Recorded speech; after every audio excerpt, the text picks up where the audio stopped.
How to build a T-shaped partner desk from Ikea parts.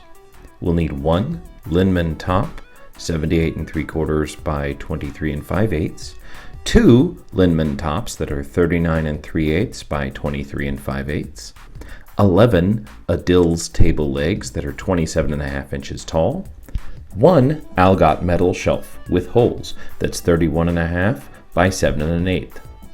When I was done shopping at Ikea, I went to the spare parts bins and got 6 10 by 40 millimeter wooden dowels and 10 1-inch screws. I'll also need a couple of pencils, a 1/2-inch drill bit, an 1/8-inch drill bit, a Phillips-HEAD drill bit, plain old tape measure, a power drill with a full battery, and optionally a bottle of Gorilla Glue.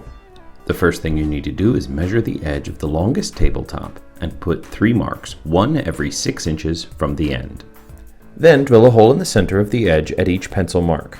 Make sure your dowel fits nice and snug, and repeat this process on the other edge and the edges of the smaller tables. Once the holes are drilled, lay the table face down and attach the legs. There are 5 legs on the 78-inch tabletop. I didn't have to, but I put a little dab of Gorilla Glue on the end of my dowels and tapped them into the holes we made on the edges of the smaller tables. Once the glue is dry, you should lay the smaller table face down next to the longer piece and line up the pieces together. Now we should put a pencil mark in the middle of the Algot shelf. You should also put a pencil mark at 11 3/4 inches in the middle of the 78-inch table.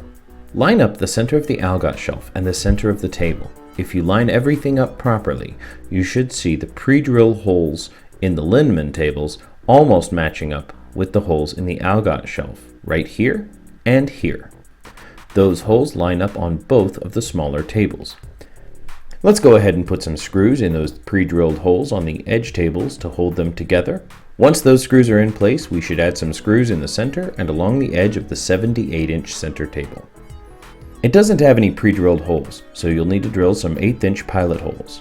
The table is hollow here, so be careful. Now you put 3 legs on each of the side tables and flip the whole thing over. You should end up with a T-shaped partner desk without legs under the inside corners.